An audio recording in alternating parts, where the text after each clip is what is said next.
Hello दोस्तों, मैं Ravi amazing Ravi में आपका स्वागत करता हूं। आज हम दूसरी एक ऐसी चीज़ के बारे में बात करना चाहते हैं स्पोकन इंग्लिश में, जिसका कई प्रकार से उपयोग कर सकते हैं हम लोग। जैसे कि इसमें हम एक प्रकार से कहते हैं कि सेंटेंसेस ऑफ कंपल्सन। हम प्रेजेंट टेंस में बात करेंगे।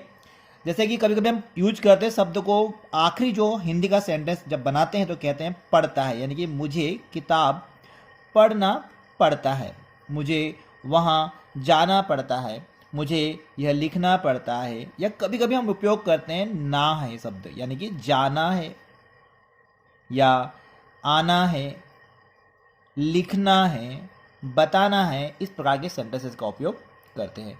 अब इसे हम अगर आगे की तरफ बढ़ाने की कोशिश करें तो हम इसको इंग्लिश में कैसे कहेंगे। हम इसके लिए इंग्लिश में दो प्रकार की हेल्पिंग वर्ब का उपयोग करते हैं, जिसमें पहली हेल्पिंग वर्ब का हम जब नाम लेते तो कहते हैं हैज़ और दूसरा बोलते हैं हैव। लेकिन इसे उपयोग करते हो तो हम लिखते हैं हैज़ टू और हैव टू। जैसे आप डायरेक्ट उपयोग में लिख सकते हैं कि ना है, हिंदी के सेंटेंस बनाते वक्त आखिरी में ना है मिलेगा आपको, या नी है, ने है, या फिर पढ़ता है शब्द का उपयोग कर सकते हैं। चलिए इसका स्ट्रक्चर हम देखते हैं। सब्जेक्ट लगाएंगे पहले। सब्जेक्ट लगाने के बाद हम इसमें हैज़ टू और हैव टू का यूज करेंगे, साथ में वर्ब की फर्स्ट फॉर्म लगाएंगे और ये कंप्लीट हो जाएगा। इस प्रकार जब इसको हम नेगेटिव बनाने की कोशिश करेंगे तो आपको पता ही है कि हमेशा हेल्पिंग वर्ब के बाद नॉट का यूज किया जाता है। चलिए देखते हैं नेगेटिव के लिए स्ट्रक्चर क्या होगा। सब्जेक्ट हैज़ और फिर लगाएंगे नॉट, वैसे ही टू लगा देंगे वापस से, यानी कि हैज टू के बीच में नॉट का यूज करेंगे। एज इट इज हम करेंगे हैव, नॉट और टू और वी वन। आपको जानकारी के बता दूं मैं कि हमेशा TO2 के बाद में वर्ब की फर्स्ट फॉर्म ही लगाई जाती है। अगर हम सेंटेंस बनाने की कोशिश करें तो मुझे सुबह जल्दी जागना पड़ता है, एक प्रश्न बनाते हैं हम, मुझे सुबह जल्दी जागना पड़ता है। ये देखिए हमारी पहचान, हमारी आइडेंटिफिकेशन हमें मिल चुकी है, पढ़ता है। अब ये शब्द हमें मिल गया पढ़ता है, तो हम समझ सकते हैं कि ये हैज टू और हैव टू का सेंटेंस है। जैसे कि हम जानते हैं कि आई वी यू दे अगर आता है तो हम लोग उसके लिए हैव टू का प्रयोग करते हैं, और ही सी इट और नेम आता है तो हम उसके लिए हैज टू का यूज करते हैं। तो चलिए देखते हैं इसके बनाए गए सेंटेंस कोशिश करते हैं। मुझे सुबह जल्दी उठना पड़ता है, मुझे का मतलब यहाँ पे निकालेंगे आई। पढ़ता है कि हम लगाएंगे यहाँ पे have to, I have to. जागने के लिए हम इस्तेमाल करते हैं get up, get up. I have to get up, जल्दी को बोलते हैं अर्ली, और सुबह के लिए इन द मॉर्निंग। चलिए अगला सेंटेंस इसी प्रकार हम देखते हैं कि हमें वहां रोज नहीं जाना पड़ता है। ये नेगेटिव बना के देखते हैं हम इसको कि हमें वहां रोज नहीं जाना पड़ता है। चलिए इसको बना के देखते हैं। We have not to go there daily. मैं आपकी जानकारी के लिए फिर से बता दूं कि हैव नॉट टू की जगह पर आप यहां पर डू नॉट हैव टू का प्रयोग भी कर सकते हैं। उसे भी एक बार देख लेते हैं हम कैसे बना सकते हैं कि we do not have to go there daily. लेकिन अगर आप शुरू शुरू में कोशिश कर रहे हैं बनाने की तो मैं आपसे यही कहूंगा कि आप डू नॉट की जगह पर डायरेक्ट हैव नॉट टू का यूज भी ज़्यादा इजीली तरीके से सीख सकते हैं और कर सकते हैं। आप प्रैक्टिस करेंगे तो इजीली में आप आसानी से सेंटेंस बना सकते हैं। इसी प्रकार से अगर हम प्रश्न बनाने की कोशिश करें कि इसका इंट्रोगेटिव यानी कि प्रश्नवाचक सेंटेंस कैसे बनेगा, तो चलिए देखते हैं। क्या उसे कुएं से पानी लाना पड़ता है? क्या उसे कुएं से पानी लाना पड़ता है। आपकी अभी तक आपने अगर हमारे चैनल पर फर्स्ट टाइम आए हैं तो प्लीज़ चैनल को सब्सक्राइब करना ना भूलिएगा। अगर अच्छा लगे तो अपने दोस्तों में शेयर करिए। इस प्रकार की एजुकेशनल वीडियोस आपको रेगुलर मिलती रहेगी। हमारे चैनल का नाम अगर आपने नहीं सुना है तो प्लीज़, नाम है अमेजिंग रवि। एक बार जाकर इसको सब्सक्राइब का बटन दबाएं और बेल आइकॉन को जरूर आप प्रेस करें ताकि इस प्रकार की एजुकेशनल वीडियो आपको मिलती रहे। चलिए आगे देखते हैं। हमने प्रश्न बनाया, क्या उसे कुएं से पानी लाना पड़ता है। हमें इसके लिए क्या करना है, जैसे कि हम जानते हैं कि हम लोग हेल्पिंग वर्ब का उपयोग करते हैं।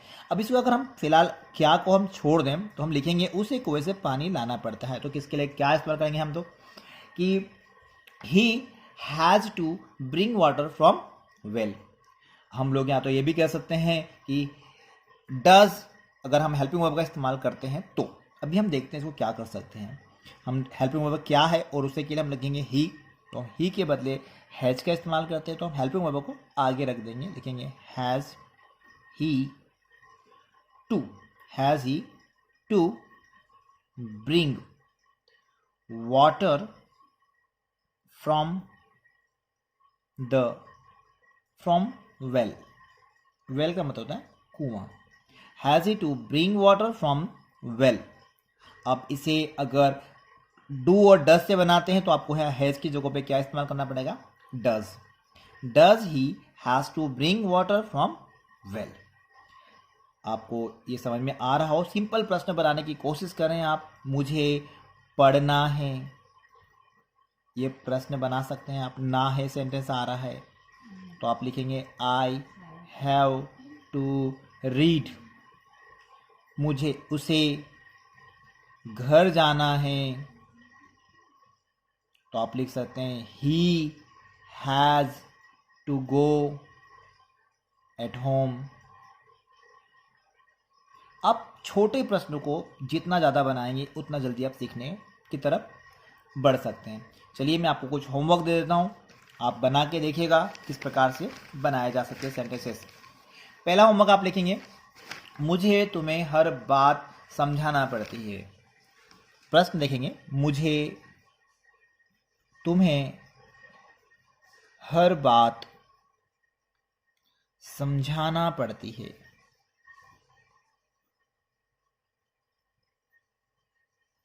यह आपका HW है, आप घर पे प्रैक्टिस करके देखिएगा। मुझे आज बहुत सारा काम करना है। मुझे आज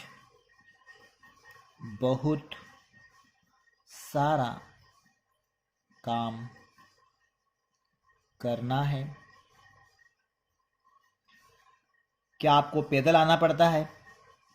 क्या आपको पैदल आना पड़ता है? ठीक है, एज इट इज़ आप इसे देखिएगा, मुझे बताइएगा कि आपको ये कैसा लगा वीडियो। मैं कोशिश करूँगा और अच्छा बनाने की। अब हम सेकंड चीज़ देखते हैं।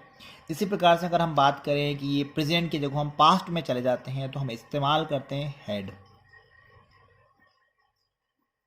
ठीक है, इसको हम कह सकते हैं हैड टू। इसमें भी हम यही इस्तेमाल करेंगे, ना था या पड़ा। वही स्ट्रक्चर रहेगा, subject plus had two plus verb की फर्स्ट फॉर्म। नेगेटिव बनाएंगे तो हम इस्तेमाल कर सकते हैं subject had not two plus verb की फर्स्ट फॉर्म। इंटरगेटिव में आ तो आप एक और इस्तेमाल कर सकते हैं। यहाँ पे आप चाहें तो नेगेटिव के लिए सब्जेक्ट लगाकर आप यहाँ पे डिड नॉट लगाएंगे और डिड नॉट के बाद आप हेड का फर्स्ट फॉर्म इस्तेमाल करेंगे यानी कि हैव, और टू को वहीं रहने देंगे, वर्ब की फर्स्ट फॉर्म। मैं अभी भी आपसे फिर से बात कहना चाहता हूँ कि आप ज़्यादातर इस्तेमाल इस चीज़ का करें ताकि आप जल्दी से जल्दी सीख सकें इसे। ठीक है, अब आगे बढ़ते हैं हम लोग। इंट्रोगेटिव के लिए तो आप डिड आगे लगाइए या हेड आगे लगाइए, आपके दोनों के दोनों प्रश्न के उत्तर बिल्कुल सही आ सकेंगे। पहला बना के देते हैं, आपको कल वहाँ जाना ही था। प्रश्न इस पर देगा, पढ़ता था, पढ़ा, जाना था। ठीक है, आपको कल वहाँ जाना पड़ा या जाना ही था। आपको कल वहाँ जाना पढ़ा।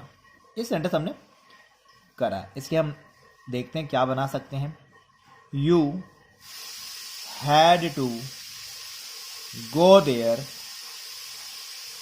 यस्टरडे। इसे नेगेटिव बनाएंगे तो वही बनेगा you had not to go there yesterday. ठीक है ना। अब इसे हम एक और सेंटेंस बना के देखते हैं। उसे बस से आना पड़ता था। उसे बस से आना पड़ता था। अब ये प्रश्न बनाया हमने। उसे के लिए हम क्या इस्तेमाल करेंगे? ही। पढ़ता था शब्द के लिए हम लगाया हैड। टू आने को बोलते हैं come. He had to come by बस।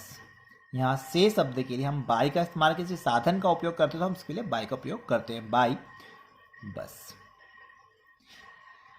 तो दोस्तों हम अगर तीसरी चीज की बात करें तो इसको हम लोग फ्यूचर टेंस के अकॉर्डिंग जा सकते हैं। इसको कह सकते हैं हम लोग विल हैव टू। चलिए हम देखते हैं क्या बना सकते हैं उसमें भी। थर्ड सेंटेंस हमारे पास बनेगा विल हैव टू। इसे हिंदी में अगर हम देखना चाहें तो बोलेंगे पढ़ेगा या पढ़ेगी। ठीक है। अब इसे हम इंग्लिश में विल हैव टू कह सकते हैं, शैल हैव टू कह सकते हैं। वर्ब की फर्स्ट फॉर्म लगाएंगे साथ में। आपको आज रुपए देने पड़ेंगे। ये हमने प्रश्न बनाया कि आपको आज रुपये देने पड़ेंगे। ये हमारी पहचान मिल गई। हमें पढ़ेंगे यानी कि विल हैव टू का यूज तो हम करेंगे ही करेंगे। आपके लिए आया तो आपको हम कहते हैं यू। पढ़ेंगे कि हम लगा विल हैव टू, ये लिख दिया हमने। टू के बाद में देना, देने को बोलते हैं give. You will have to give rupees. आज के लिए हम बोल सकते हैं टुडे। इस प्रकार से अगर हम आगे बढ़े तो कहेंगे, एक क्वेश्चन में आता है कि आपको इस गलती के लिए माफी मांगना पड़ेगी। एक प्रश्न और बना के देखते हैं। आपको इस गलती के लिए माफी मांगना पड़ेगी।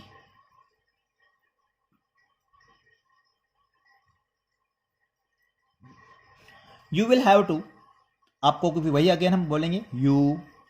पड़ेगी शब्द के लिए will have to. You will have to माफी मांगना, अपोलोजाइज, APOLOGIZE,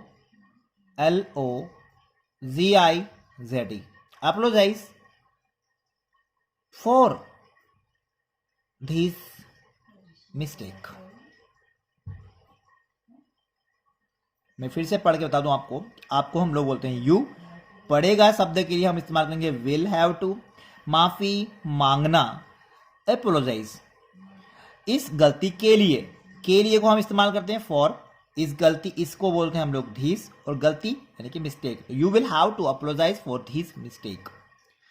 आपके लिए कुछ प्रश्न हैं, आप बनाइए और मुझे बताइए कि आपको इस बारे में कैसा लगा आपको ये वीडियो आज तक। ठीक है। चलिए देखते हैं। पहले आपके लिए होमवर्क दे देता हूं मैं, एक्सरसाइज के तौर पे हम आपको दे देते हैं। पहला, आपको जुर्माना भरना पड़ेगा। आपको जुर्माना भरना पड़ेगा। दूसरा देखेंगे, आपको शादी में आना ही पड़ेगा। आपको शादी में आना ही पड़ेगा। अब दोस्त सभी लोग सुने मेरी बात को ध्यान से। अगर आपने अभी तक फिर से मेरी वीडियो को सब्सक्राइब नहीं किया तो प्लीज़ मेरे चैनल पर आए हैं फर्स्ट टाइम तो प्लीज़ चैनल को सब्सक्राइब करें। Thank you so much. Thanks for watching. Thank you.